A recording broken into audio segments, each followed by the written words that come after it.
Hello po, kumusta kayo? Kasama natin ngayon ang pinaka-papa nating mabait na matulungin, si Kuya Tekram. Munti ka lang ng dubulunan dun ha. Salamat kay Kuya Tekram dahil lagi niya akong nakakasama sa trabaho niya. Ngayon, saan tayo pumunta Kuya Tekram? Pupunta tayo sa Matindihang Misyon. Guys, nakikilala niyo po si Tatay Isagani. At gustong sermonan nung gabi na nagpunta ko kami doon. Kaso lasing po siya. Hindi niya rin po maintindihan ang aking mga sinasabi. At surprise lang ho namin at agad-agad lang ho namin siyang kukumustahin kasi nga po itatanong ko po kung may nagawa ho siya dun sa pinaabot na pagmamahal ng mga kababayan po natin. May mga ayusin din ho tayo sa mga bata. So yan guys, kakabila lang po natin ng ating kahit papano yung pampasaya po para ho sa mga bata. At napansin ko rin ho kasi sa mga bata parang mamaya po, makikita nyo naman po. Guys, malapit na po kami kay Tatay Isagani at sa mga bata po. Mamaya na lang po ulit, update na lang po namin kayo. Wow!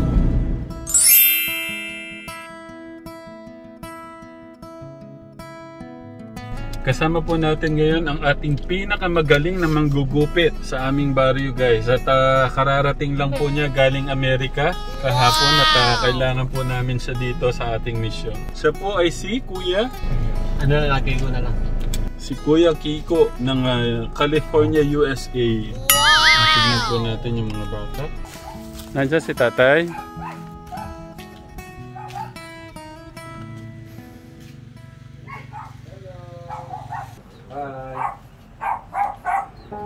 Hello Kuya, kumusta? Nasaan yung kapatid mo? Nasaan si Tatay? Umalis ulit. Nasaan yung isang mong kapatid, Kuya? Kuya, nagdala ako ng mga damit. At saka papaliguan daw kayo ni Kuya Dave. Okay lang? Naligo na kami. Naligo ka na niyan? Sino nagpaligo? Kanina? Kahapon. Kala ko ngayon, nagulat ako. Dapat araw-araw yung pagpapaligo. O sige, si Kuya Dave na lang magpapaligo sa'yo, na? Okay lang yan? Okay, sige. Saan kayo naliligo? Ha? Saan? Sa taas. Hanap lang akong gamit, no? Sandali.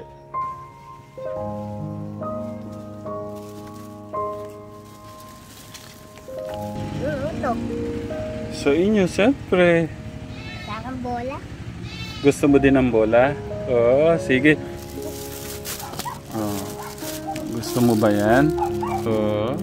Sige, ayusin muna natin yung kwarto nyo, no? Oo. Pero gusto ko, maligo muna tayo. Gugupitin muna kayo ni Kuya, tapos... Ha? Hindi kalbo daw. O sige. Kuya Bin, gugupitan na daw sila. Wala kayong tsinelas din. Wala.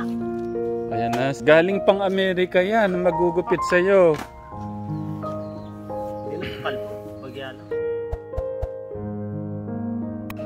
Si ate. Ate, anong gusto mong gupit?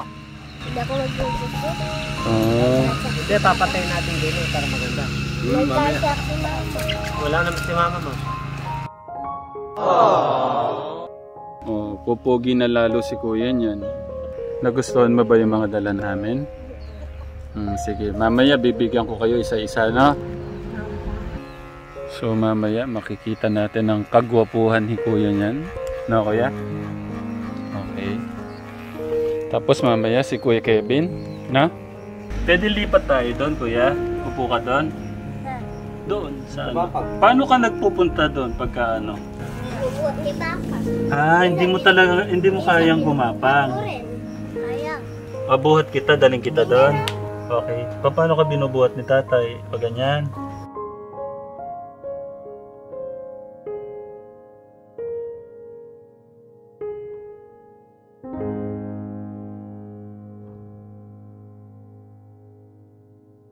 So, ayusin lang natin guys yung panghilamos. Bawal na daw pumaligo. May sipon. Nakakalaglag yung mga kuto. Ang tanong, kasya kaya yung damit kay Kuya? Kasya yan. Try natin.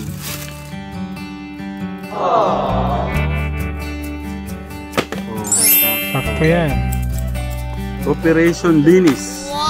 Sino ko po yan? Huwag malikot ha.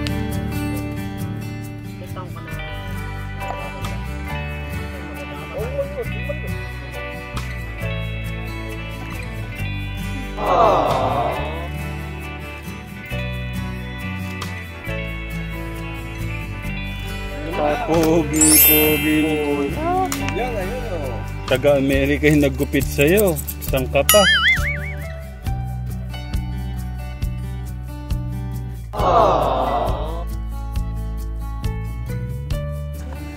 Tapos na? Oo, pogi na si Kuya.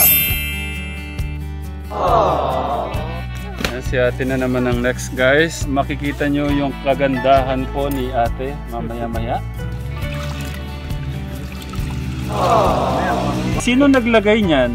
Uy, dito, sino naglagay? Ikaw lang. Hindi kayo tinututbrush ni tatay? Ala, dapat kailangan mo na yata maligo. Kasi hindi natin matatanggal na maayos. Iskubahin no dapat namin guys yung mga bata. Kaso po may sipon po sila. Huwag kasi kayong malikot. Si tatay nyo, hindi niya na kayang gawin lahat. Kunin mo yung nail cutter. Ayan, nangangati ka. Sige na, ayusin na natin para makadamit ka na. Tapos kakain tayong litsong manok, no?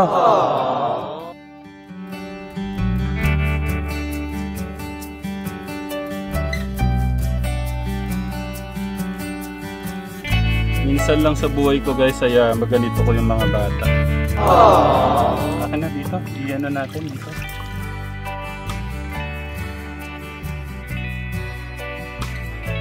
Ang kamay, oh. Diyos ko, Marioso. Kilikili, para paging presko. Isa. Kilikili, para presko. Tinuturuan ba kayo mag-toothbrush ni tatay? Marunong kayo, ba't dilaw yung mga ngipin?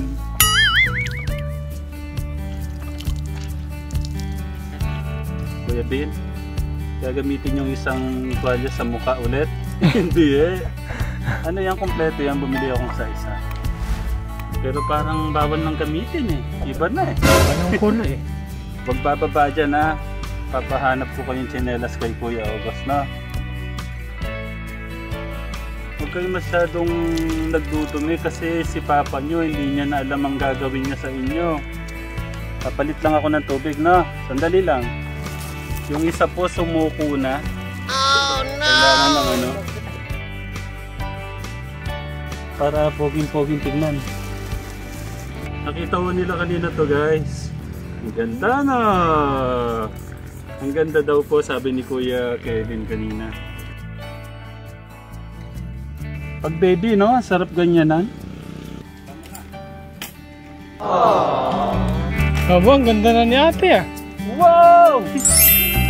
Ganda! Kuya Kevin, dito ka na oh.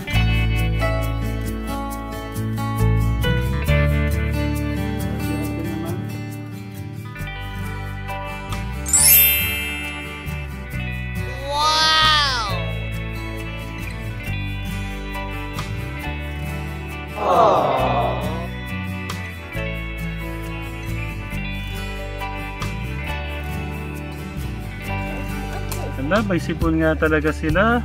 Sandali ha. Mabilis lang to.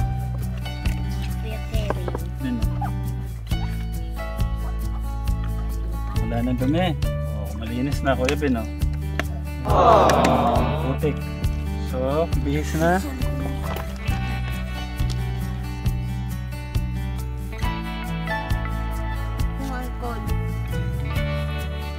So after maligo, yung kwarto naman guys, kahit pa paano ayusin mo natin.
tatay, kamusta? Ito, Tay, saan po kayo galing? Pampanga. Opo. At Kasi sinama ako ng pamaking ko hmm. na nagkakot ng gamit sa bahay. Kaya kami hinapon. Pasensya na po kayo at sinadya ko talagang i-surprise ho kayo. Magpunta ng maaga, kaso hindi ho kami umabot sa inyo. Gusto ko lang kumustahin kayo at saka yung mga bata. Paano ko ba sisimulan? Ngayon po ba, nakainom po kayo? Hindi. So ganito po, hindi ko kayo kinausap nun kasi nga lasing po kayo. Masakit man sa puso ko, malungkot ho ako nung umuwi ho kayong lasing, nakainom. Kung i-rate nyo po yung problema nyo na nararamdaman po nyo sa ngayon, kasi ramdam ko po yun, 1 to 10, hanggang ilan po siya? Palagay lang natin nasa 8 na. Baba. So ibig pong sabihin na medyo napanghihinaan na po kayo ng loob talaga. Dalakasan ko, dala-alang-alang sa mga anak ko. Marami po kasi nalungkot, nag-alala sa mga anak nyo. Napanood nyo po ba yung video, Tay? Hindi pa, wala akong wala po kayong ano. Tay, isang tanong lang, napapabayaan po ba yung mga anak nyo o hindi? Hindi sa kalang naman sila napapabayaan ko pagka ako may trabaho na alanganin ako umuwi. Kunyari, trabaho ako sa iba na hanggang umaga. Kasi siyempre, hindi naman ako pwedeng umahon ng maaga hanggang hindi nasa oras, mga alas 12. Noon pa lang sila kakain. Kamukha pagkaalayo anak kong babae, hihintayin ako ng 2 kong anak. Ako na magpapakain sa kanila. Pagkakain nila, babalik ulit ako sa trabaho. Alam ko po, napakahirap po ng buhay. Tapos ganyan po yung kalagayan po ng anak nyo na isa, si Kuya Kevin. At ramdam ko po yung bigat na pasanin nyo po. Maiba po ako. Medyo umaano lang po yung mga tanong ko, no? Kasi inaano ko lang po, tinitimbang ko lang po yung mga sinasagot po nyo. Kasi po, baka daw pinang-inom nyo lang po yung binigay na pagmamahal sa mga bata. Ano daw pong ginawa nyo sa pagmamahal? Kapaliwanag ko ha. Diba binigyan nyo kami. Pumunta man kayo doon sa may tindahan sa Nicolay. Gano'ng kalaki binayaran ko yan? Mahigit 2,000 ha? Tapos bumili ako ng 2 sakong bigas uli. Bumili ako ng mga gamit namin. Alam, binili ko nga yung mga anak ko. Pagkatapos meron naman din ako ditong utang. Binayaran ko. Pagkatapos nagpahiram pa ako ng 2,000. Dahil dyan lang pamakin ko, nag-uuling kasi kami doon. Kailangan daw. Naintindihan ko, tatay. Yun. Kaya ayun, kahit kwentahin nila. Kasi po marami pong nakapanood sa video nyo. Gusto po nila, ampunin na lang daw po yung mga anak nyo para hindi na lang daw po kayo mahirapan. Mas lalo ako mahihirapan. Pagkaalay mga anak ko na yan. Totoo lang.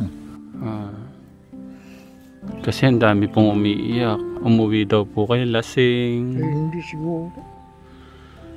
Tapos gabi daw, lagi daw pong nainom, kaya naiyak po yung mga iba. Kaya gusto po nung isang tumawag po sa akin, kunin na lang daw po yung mga anak nyo para gumaan daw po yung nyo, pakiramdam nyo. Galong bibigat. Diyan lang ang nagbibigay din sa akin ng lakas. Mga anak ko naman. Ano pong gusto nyo sabihin sa mga nagsasabing pinapabayaan nyo po yung mga anak nyo? Masasabi ko lang sa kanila, hindi ko sila pinababayaan. At hindi ko inaaksaya kung saan ko dinadala yung mga binibigay yung tulong sa amin. Marami rin kumukuha dyan. Hindi pa iba sa akin. Pero hindi. Ngayon, pangangako ko sa'yo ngayon. Pag kumagat ng dilim, andyan ako sa bahay. Kahit magkuhan ka dyan. Mula ngayon, lahat tutumpa ko sa'yo. Gabi nanday. Na ano po ako sa sinabi niyo? Ay. Sinusumpa ako sa iyo yan. Sa lahat. Sa lahat ang tumutulong sa amin mag-aama. Sige kahit po. sino ang tumawag sa akin dito at umaya, hindi ako kasama. Yan, sinusumpa ko yan. Ngayon. Napanatag po yung aking kalooban, ang aking pag-iisip sa mga narinig ko sa inyo, tatay. Parin ko yun sa iyo. Mahal ko yung mga anak ko. Kaya ko lang nagagawang ganyan. Minsan napapabayaan ko dahil nga nagtatrabaho ko ng arawan. Saka lang sila kakain sa takdang oras na pag-uwi ko. Hindi ko sila naasikaso. Yun lang. Hindi sila nababantayan. Kung babantayan ko ba naman sila, ano mangyayari naman sa amin. Pero ngayon, hindi ko na iwanan yung mga anak ko sa gabi. Pinapangako ko sa inyo, mga tumutulong sa amin mag-aama. Kasarap naman sa puso. Okay lang ho ba na mangingi po ako ng message nyo sa kanila? Explain nyo kung bakit to minsan na ginagabi po kayo. Mga anak ko, Angelita, Kevin, Angelo, papasensa nyo na yung papa mo pag ginagabi. Dahil merong kausap din ng tao yung minsan nagbabantay ako anak ng lungaw. Kahit paano, meron tayong pinambibili ng kapit asukal. Kaya unawain niyo ako mga anak. Ngayon, hindi ko na kayo iiwanan ngayon. Hindi na ako aalis ng gabi. Pangako yan mga anak. Napangako ko rin sa lahat ng tumulong sa amin. Sumpa ako yan. So ako tatay ay umaasa na magbabago na po, na wag na inom at uuwi na po ng maaga, no? Para po sa magandang kinabukasan po ng mga anak, para na rin po sa ikakasaya po ng kanilang araw-araw na buhay, no? Pasensya na po sa aking sermon, tatay. At maraming salamat ulit, tatay, no? Maraming salamat din. Apo, salamat po sa oras. At kaya ko kami nandito, mahal na mahal po namin kayo.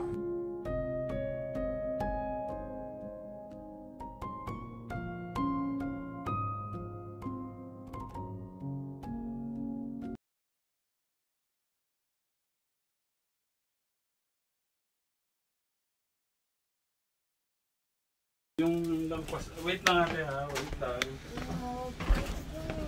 Wait lang. Wait lang.